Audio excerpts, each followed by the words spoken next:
বন্ধুরা নমস্কার, বড়দের প্রণাম, ছোটদের ভালোবাসা জানিয়ে শুরু করছি আজকের রেসিপি। আজকে আমি নিয়ে আসলাম পাস্তার রেসিপি। দেখুন আমি কিভাবে রান্না করি সেইটাই শেয়ার করব। দেখতে থাকুন বন্ধুরা। পাস্তা নিয়ে নিয়েছি, আর কি কি লাগছে দেখুন। একটা ডিম, ম্যাগি মশলা, দুটো পেঁয়াজ, তিনটে কাঁচা লঙ্কা আর 2 প্যাকেট সস। আমি সস অল্পই দেবো, আপনারা চাইলে বেশি দিতে পারেন। আমার এতেই হয়ে যাবে। চলুন বন্ধুরা, কড়াই বসিয়ে দিলাম, জল গরম হয়ে গেছে, জল দিয়ে দিয়েছিলাম। এবার নুন দিয়ে দিয়েছি, নুনটাও গলে গেছে। 2 ফোঁটা সাদা তেল দিয়ে দিয়েছি। তারপর আমি পাস্তাগুলো দিয়ে দিলাম। পাস্তাগুলো নাড়াচাড়া করে আমি রান্না করে নেব। যতক্ষণ না নরম হচ্ছে ততক্ষণ আমি রান্না করে নেব। তারপর দেখুন বন্ধুরা, সেদ্ধ হয়ে গেছে আমার।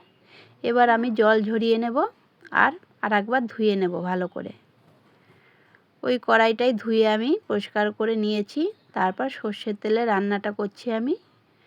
দিয়ে দিলাম সর্ষের তেল, তেলটা গরম হয়ে গেছে। এবার আমি পেঁয়াজ লঙ্কা দিয়ে দিলাম। এটা একটু ভাজা ভাজা করে নেব।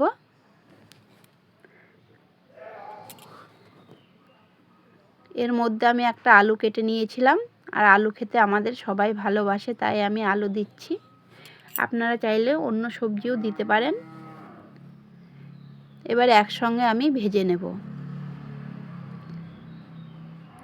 বন্ধুরা, আমার ভিডিও যদি ভালো লাগে আমার পাশে থাকবেন। অসংখ্য অসংখ্য ধন্যবাদ এভাবে সাপোর্ট করার জন্য। অনেক অনেক ভালোবাসা বন্ধুদের জন্য।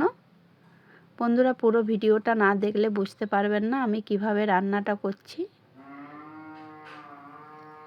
আবারও আমি একটুখানি নুন দিয়ে দিলাম।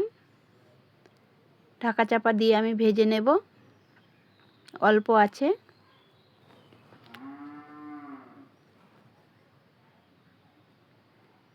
এদিকে দেখুন, এটা আমি ধুয়ে পরিষ্কার করে রেখে দিয়েছি। আর আলু আর পেঁয়াজ আমার ভাজা হয়ে গেছে। তারপর একটা ডিম দিয়ে দিয়েছিলাম, ডিমটাও আমি একসঙ্গে ভেজে নিচ্ছি। দেখতেই পাচ্ছেন। এরকম করে বাড়িতে রান্না করবেন, বেশিক্ষণও লাগে না, তাড়াতাড়ি হয়ে যাবে। আর ছোট থেকে বড় সবারই ভালো লাগবে। ছোটদের তো ভালো লাগবেই, বড়দেরও খুব ভালো লাগবে।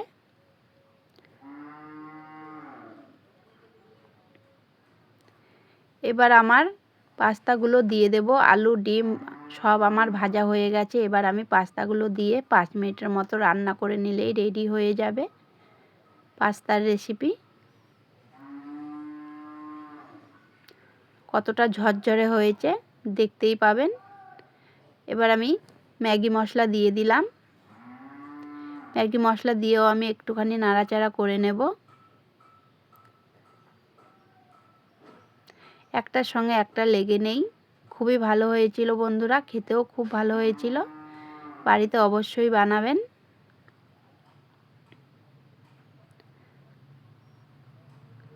দেখতেই পাচ্ছেন কতটা ঝরঝরে হয়েছে।